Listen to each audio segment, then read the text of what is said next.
Term and condition पे ही बातचीत हो रही थी और उन टर्म एंड कंडीशन पे वो राजी भी थे, टीओआर बन गए थे। तो वो बात शुरू हुई थी 5 अक्टूबर के बाद। जब प्रेशर बना 5 अक्टूबर को हम आए और हम डी चौक तक पहुंच गए, सारे रास्ते तोड़ के 2 दिनों में उनकी तरह जड़ें हिली। तो मैं आपको एग्जैक्ट बात बताता हूँ कि मेरे साथ जो बात शुरू की उन्होंने, तो उन्होंने कहा ये कि यार तुम भी थक रहे हो, हम भी थक रहे हैं, बस बैठ के मसला हल कर। These are the exact word.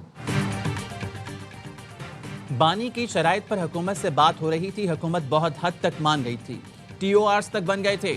साबिक वज़ीर-ए-आला केपी अली अमीन गंडापुर का दावा, बताया 5 अक्टूबर को हम रुकावटें हटाकर डी चौक तक पहुंच गए थे, प्रेशर बना, हुकूमत हिल गई, मुझसे कहा गया तुम भी थक रहे हो, हम भी थक रही हैं, चलो बैठकर बात करते हैं। 25 नवंबर को बानी ने बैरिस्टर गौहर के जरिए पैगाम दिया, संजानी पर रुक जाएं। हमने संजानी पर रुकने का हुक्म नहीं माना, बस वहां से हमारी तबाही हो गई। आरिफ खटक से पूछ लें हम कब डी चौक पर थे और वहां क्या हुआ। आरिफ खटक बानी का गनमैन था, मेरे भी साथ था। हम बानी की रिहाई के लिए बड़े जलसे करते थे, अब मुलाकात और इलाज के लिए मिन्नतें कर रहे हैं। मरियम भट्टू को कुछ पता नहीं। मैंने उनके बयान पर बुशरा बीबी से पूछा तो बीबी ने कहा इसे दफा करो, ये इसकी औकात है। बानी जब बाहर आएगा तो सोशल मीडिया समेत बहुत से लोगों की मंजी ठोकेगा।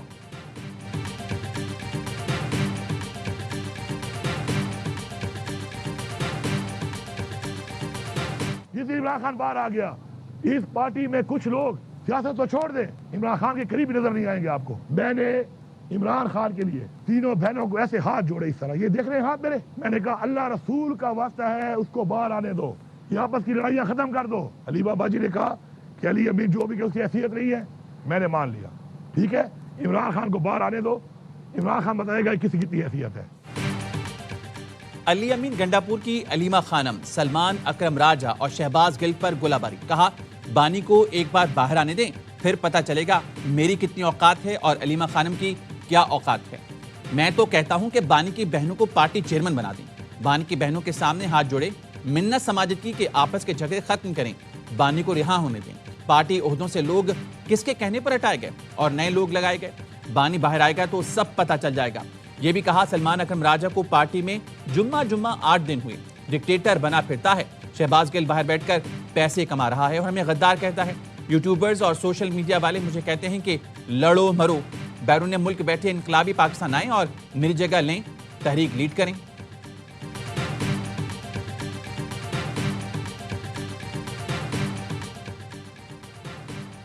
पीटीआई में कोई भी बानी की रिहाई नहीं चाहता। वज़ीर दिफा ख्वाजा आसिफ की एक्सपोस, लिखा तहरीक इंसाफ के इस वक्त हालात ऐसे बन गए हैं कि लगता है पीटीआई की क़यादत, रिश्तेदार और सोशल मीडिया के जिहादी कोई भी नहीं चाहता कि वो रिहा हों।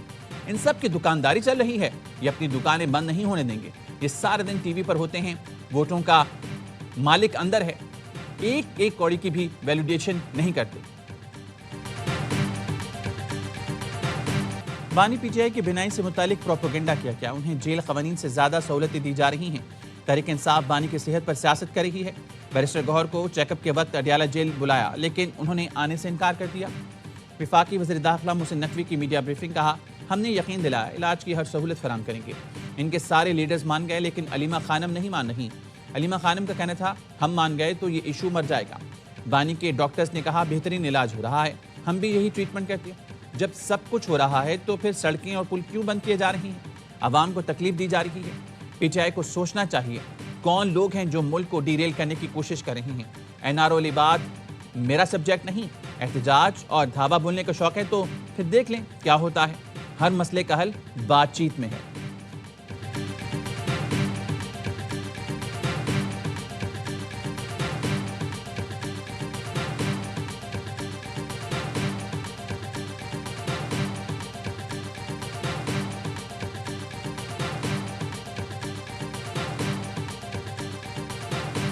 किसने कहा है कि जी हमारे पास चलो ये आ जाते और कह देते कि जी आप आ जाओ और हम इनकार करें? कभी इन्होंने नहीं कहा। मुलाकात हमें ये करने देते तो खान साहब की जो इतनी पेचीदगियाँ हुई या ना होती, अगर ये मुलाकातें होती तो ना हम ये धरना देते, ना ये धरने की ज़रूरत पड़ती। ये बात गलत है कि मुलाकात का कहा जाता है, हम नहीं आते।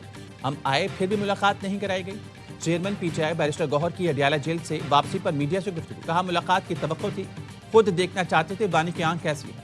बैरिस्टर गौहर ने बानी की रिहाई के लिए मोहसिन नकवी की कोशिशों पर कहा जो भी कोशिश कर रहा है उन्हें सराहते हैं। बैरिस्टर सलमान अकरम राजा ने कहा तिब्बी मुआयने में बैरिस्टर गौहर ने शरीक होने से ठीक इनकार किया। बानी की फैमिली का हक था वो तिब्बी मुआयने के वक्त मौजूद हो। हम बतौर वकील यहाँ आए हैं। एक शख्स के खिलाफ इतने मुकदमात हैं और वकीलों को मिलने नहीं दिया जा रहा। हमारी कोई बैकडोर बात नहीं चल रही, जो बात होगी फ्रंट डोर से होगी।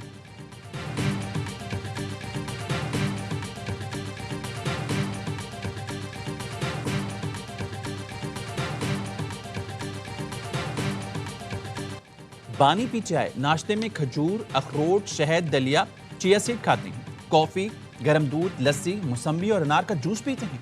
दोपहर में देसी मुर्गी, मटन, सलाद, अचार मिक्स, चिप्स, अंडा और मिक्स दाल दी जाती है।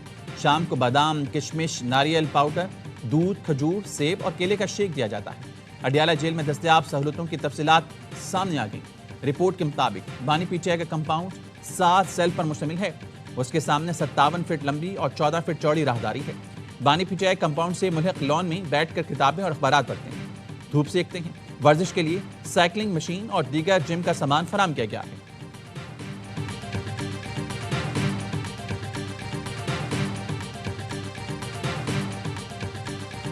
मैंने 14 साल जेल काटी। बिलावल जब पहली दफा मेरे पास वापस आया तो वो मेरे से हाइट में बड़ा था, 6 फुट का हो चुका था। तो ये तो आपने तकलीफें बर्दाश्त करनी है, अगर नहीं तो फिर और कोई आसान काम करो ना। ये काम करना जरूरी है। तो मदर टेरेसा बन जाते, तो क्रिकेट के गॉड बन जाते। जेल काटी जाती है गैरत से, ये तकलीफें तो बर्दाश्त करना होंगी। सदर आसिफ अली जरदारी का विहाड़ी में जलसे गिरफ्तार। कहा जेल नहीं काट सकते तो मदर टेरेसा बन जाते या क्रिकेट की जिम्मेदारी संभाल लेते। सदर जरदारी ने बताया उन्होंने 14 साल जेल काटी। जब जेल से बाहर आए तो बिलावल भुट्टो कद में मुझसे बड़े हो चुके थे। बानी पी चाय के दौर में हुकूमत फैज हमीद ने की। फैज हमीद को क्या पता कि कैसे हुकूमत करनी है और रिलीफ देना है।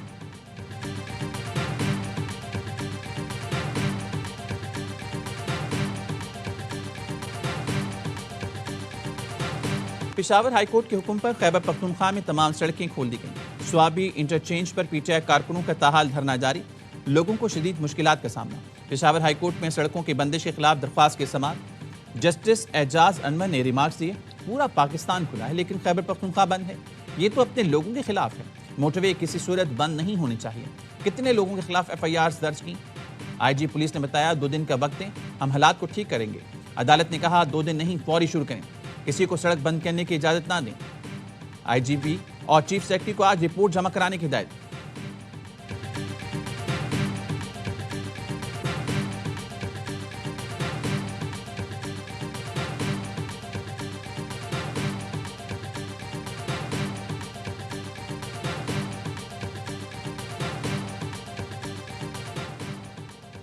खुद ही अपना सूबा बंद कर दिया। खबरें आ रही हैं अस्पतालों में अद्वियात नहीं, पेट्रोल खत्म हो गया, इसलिए आटा भी महंगा हो गया। पूरा सूबा जैम है। रमजान भी शुरू होने के करीब है। पीटीआई रहनुमा सलमान अकरम राजा की बैरिस्टर गौहर से सड़कों की बंदिश पर गुफ्तगू। कहा गौहर साहब ऐसा नहीं चलेगा, अपना ही सूबा बंद कर दिया, ये कोई तरीका है? बैरिस्टर गौहर ने कहा मैं बात कर रहा हूं, कोशिश है सड़कें खुल जाएं।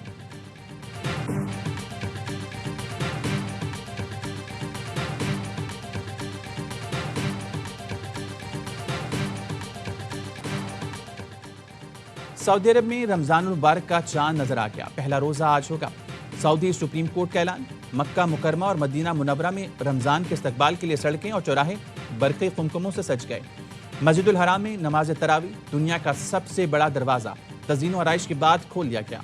हरम जाने वाले तमाम रास्तों को खूबसूरती से सजा दिया गया। मुत्तहिदा अरब अमीरात, कतर, यमन में भी रमजान का चांद नजर आ गया। आज़रबाईजान, कज़ाकिस्तान, किर्गिस्तान और उज़्बेकिस्तान में भी यकम रमजान जुमेरात को होगा। पाकिस्तान में रमजान मुबारक का चांद देखने के लिए मरकजी रुयत हिलाल कमेटी का इजलास आज पेशावर में होगा।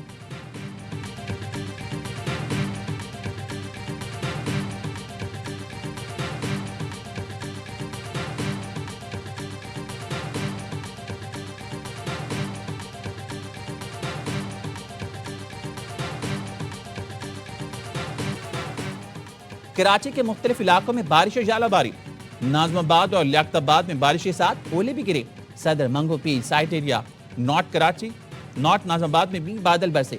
सक्खर, नौशहर फिरोज, दादू, मेहराबपुर और शहदादपुर में गरज चमक के साथ बारिश। कई इलाकों में बिजली की फराहमी मुअत्तर। कोयटा में सर्दी बढ़ गई। चमन, किला सैफुल्ला और हरनाई में भी बादल बरसे। नशीबी इलाके ज़िराब, चागी के बरसाती नालों में पानी का बहाव तेज हो गया। कराची में सुपर हाईवे M9 पर फिसलन के बायस डंपर्स और वैन में तसादुम, खातून और बच्चे समेत 4 अफराद जाँ बहक।